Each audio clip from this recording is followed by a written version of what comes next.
அனைவருக்கும் வணக்கம். சிவசங்கரி லைஃப் சென்டரிலிருந்து இன்றைக்கி நான் உங்களோட ஷேர் பண்ண போகிற தகவல் பார்த்தீங்க அப்படின்னா, ஒரு 2 டிஃப்ரெண்ட் டைப் ஆஃப் ப்ராப்ளம் ஒரே கிளைண்ட்டுக்கு வேறு சூழலில் ஏற்படுது. அதை பற்றி தான் நம்ம இங்கே பார்க்க போகிறோம். ஏன் இன்றைக்கி இந்த வீடியோவில் அது இந்த பர்டிகுலர் விஷயத்தை பற்றி பேசுகிறேன் அப்படின்னா, இப்படி தனக்கு இருக்குது அப்படிங்கிற ஒரு விஷயத்த ரொம்ப பெரிய பிரச்சனையாக நினச்சிக்கிட்டு இதுக்கு தீர்வே கிடையாது அப்படின்னு நினச்சிட்டு நிறைய பேர் வந்து ரொம்ப கஷ்டத்துலேயே பல வருஷங்களாக இருந்துகிட்ருக்குறாங்க அப்படிங்கிறதுக்காகத்தான் இப்படி ஒரு ஒரு வீடியோ. இது ஒரு விழிப்புணர்வாகவும் இருக்கும். இதுக்கான தீர்வும் இந்த வீடியோவில் நான் உங்களுக்கு சொல்கிறேன்.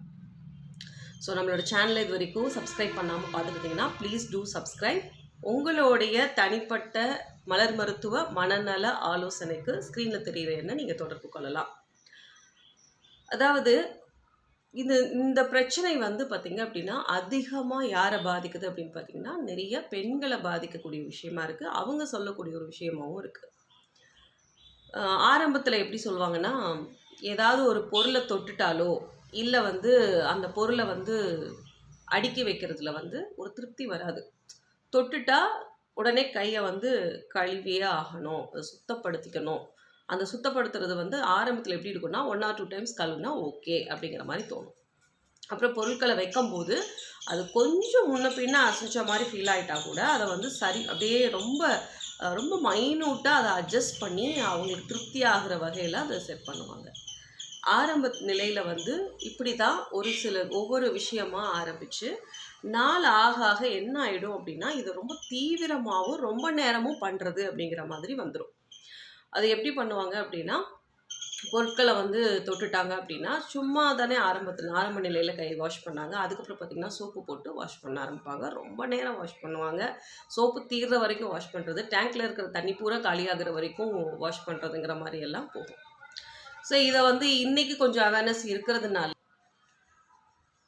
இருக்கிறதால என்ன சொல்ல வராங்க அப்படின்னா, எனக்கு ஓசிடி இருக்குது, எடுத்த உடனே எனக்கு ஓசிடி ப்ராப்ளம் இருக்குது, ஏன்னா நான் செஞ்ச விஷயத்தை திருப்பி செய்கிறேன், ரொம்ப நேரம் செய்கிறேன், இதுக்கு வந்து நீங்கள் மலர் தீர்வு இருக்குதா அப்படின்னு சொல்லி கேட்குறவங்களும் உண்டு. இப்போ நான் சொன்ன விஷயங்கள் எல்லாம் நம்மளோட சேனல்லே நிறைய இடத்துல பேசியிருக்கோம், நிறைய பேர் வந்து பார்த்தது தான். பட் இதையும் தாண்டி நம்ம வந்து ஏதாவது ஒரு சின்ன மாற்றங்கள் ஏற்படும் போதெல்லாம் இறந்து போயிடுவாங்களோங்கிற ஒரு அப்சஷனுக்கு ஆட்படுறது. எந்த ஒரு துக்க செய்தி கேட்டாலும் சரி, இல்லை யாருக்காவது உடம்பு சரியில்லை அப்படின்னாலும் சரி, உடனே வந்து அது வந்து அவங்களோட உயிர் அச்சம் ஆகிற வரைக்கும் அந்த விஷயத்தை எடுத்துகிட்டு போகிறது. இதை திருப்பி எல்லா விஷயத்தோடையும் இணைக்கிறது. உதாரணத்துக்கு சொல்லணும்னா, இந்த பொருளை நான் இப்படி கரெக்டாக வைக்கலை அப்படின்னா அவங்களுக்கு ஏதாவது ஆகிடும். இந்த டைம்குள்ளே, அதாவது சில பேர்லாம் நம்மக்கிட்ட சொல்கிறது உண்டு, இந்த கடிகாரத்தை பார்த்துட்டே இருக்கும்போது இந்த பெரிய முள் வந்து இந்த நம்பர்லேருந்து இந்த நம்பருக்குள்ளே வரல அப்படின்னா வர்றதுக்குள்ளே அவங்க ஏதாவது ஒரு இன்சிடென்ட் ஃபிக்ஸ் பண்ணியிருப்பாங்க, அது நடக்கலை அப்படின்னா ஏதாவது அவங்களுக்கு ஆகிடும். அந்த மாதிரி சாதாரணமாக தன்னை சுற்றி நிகழ்கிற ஒரு விஷயத்துக்கு இடையிலெல்லாம் அந்த ஒரு ஸ்பேஸில் வந்து இந்த விஷயம் இந்த இடத்துக்குள்ளே நடக்கலைன்னா, இவங்க இப்படி சொல்லலைன்னா அவங்களுக்கு ஏதாவது ஆகிடும்னு சொல்லிட்டு இந்த மாதிரியெல்லாம் வாழ்க்கையையும் மனசையும் பயங்கரமாக சிக்கலுக்குள்ளே ஆட்படுத்திக்கிறது. அப்போ இந்த மாதிரி விஷயத்துல இருந்து நம்ம மீண்டு வர்றதுக்கு மலர் தீர்வுகள் இருக்கா அப்படின்னு பார்த்தோம்னா டெஃபினட்டாக இருக்குது. இது நான் வழக்கமாக சொல்கிறது தான். பிரச்சனை தீவிரமாக ஆகும்போது நீங்களாகவே செல்ஃப் மெடிக்கேஷன் எடுத்து சரியாகணும் அப்படின்னு தயவுசெய்து நினைக்காதீங்க. அது கஷ்டமும் கூட. இது பை எக்ஸ்பீரியன்ஸஸ்லேயும் நான் சொல்லியிருக்கேன். நம்மக்கிட்ட இருந்து சரியாகி போன கிளைண்ட்ஸுக்கும் இது தெரியும்.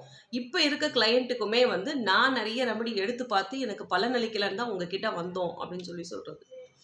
ஸோ இந்த மாதிரி விஷயத்தில் வந்து நான் வந்து நீங்கள் என்கிட்ட தான் வாங்க அப்படின்னு நான் சொல்ல வரல.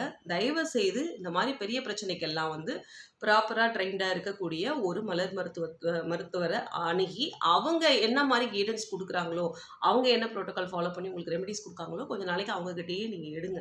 உங்களுக்கு வந்து இந்த பிரச்சனை எல்லாமே நல்லா நான் மேனேஜ் பண்ணிடுவேன் அப்படின்னு உங்களுக்கே தோணும். இல்லை அப்படின்னா இந்த பிரச்சனை வந்து இப்போதெல்லாம் எனக்கு அந்த அளவுக்கு மனசில் நான் நினைக்க தோணலை.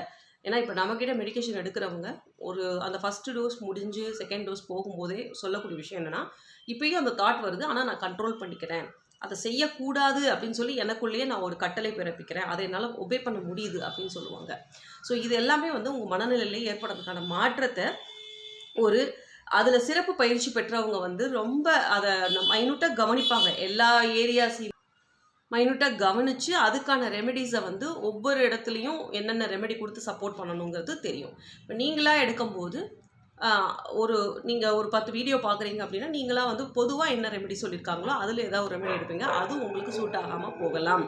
ஆனால் இந்த பிரச்சனையிலேருந்து வெளியே வர முடியாது அப்படின்னு கிடையவே கிடையாது. 100% கண்டிப்பாக வெளியே வர முடியும்.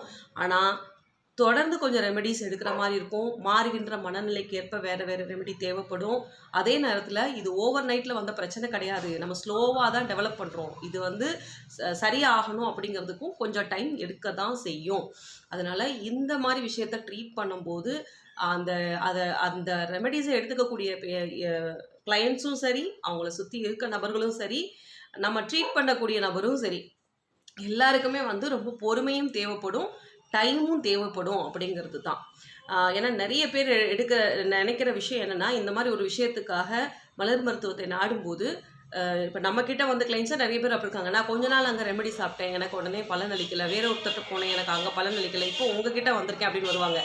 அது யூஸ் கிடையாது. நீங்கள் எங்கே போகிறீங்களோ அவங்கக்கிட்டேயே நீங்கள் தொடர்ந்து உங்களோட அப்டேட் பண்ண அவங்களும் உங்கள் மாறுகின்ற மனநிலைக்கு ஏற்ப அந்த ஆனியன் பீலிங் எஃபெக்ட்டுக்கு ஏற்ற மாதிரி உங்களுக்கு அடுத்தடுத்த ரெமெடிஸை அவங்களுமே என்ன பண்ணுவாங்கன்னா கம்பைன் பண்ணி உங்களுக்கு கொடுக்க ஆரம்பிப்பாங்க. அதுதான் உங்களுக்கு ஒரு ஸ்டேட்டில் வந்து என்ன ஆகும் அப்படின்னா, அந்த ப்ராப்ளம் எல்லாம் குறையுது, நம்மளால் முன்னை விட இப்போ பெட்டராகவே எல்லா விஷயத்தையும் பெர்ஃபார்ம் பண்ண முடியுது, மனசுக்குள்ளே வந்து அந்த கண்ட்ரோலிங் எபிலிட்டி நமக்கு வந்துருச்சுங்கிறது எல்லாமே உங்களுக்கு கிடைக்கும். ஸோ ஒரு மாதம் ரெமெடி சாப்பிட்டேன், பலன் இல்லை, உடனே இன்னொருத்தட்ட ஸ்விட்ச் ஆகிறது, அது வந்து யூஸ் கிடையவே கிடையாது மலர் மருத்துவத்தை பொறுத்த வரைக்கும். ஸோ நீங்கள் எங்கே ரெமெடி எடுத்தாலும் தொடர்ந்து நீங்கள் எடுங்க. உங்களுடைய அசௌகரியங்களை தொடர்ந்து நீங்கள் அவங்களுக்கே அப்டேட் பண்ணால் மட்டும்தான் உங்களுக்கு என்னென்ன ரெமெடிஸ் கொடுக்கணும் அப்படிங்கிறதும் தெரியும். அது மட்டும் இல்லாமல் ஃபஸ்ட்டு கொடுக்குற ரெமெடியே கடைசி வரைக்கும் அவங்க கொடுத்துட்டே இருப்பாங்க அப்படிங்கிற எண்ணம் தவறு. அப்படி கொடுக்கவும் முடியாது. ஏன்னா நீங்கள் முதல்ல சொல்லும்போது ஒரு பிரச்சனையை அட்ரஸ் பண்ணியிருப்பீங்க. கொஞ்ச நாளுக்கு அப்புறம் பார்த்தீங்கன்னா சில பிரச்சனைகள் குறைஞ்சதாகவும் சில பிரச்சனைகள் வந்து இன்னும் பெருசாக தெரியுதாகவும், இப்போ சில பிரச்சனையை நான் கடந்துட்டேன் அப்படிங்கிற மாதிரி தான் ரிசல்ட் சொல்லும்போது அப்போ ரெமெடிஸ் அங்கே கம்ப்ளீட்டாகவே மாறிடும் அப்படிங்கிறத நீங்கள் புரிஞ்சுக்கணும். இப்போ இதுக்கு தீர்வு அப்படின்னு சொல்லி பார்த்தோம் அப்படின்னோம்னா, தனிப்பட்ட ஆலோசனை மட்டும்தான் சரியான தீர்வாக இங்கே இருக்க முடியும் அப்படிங்கிறது தான்.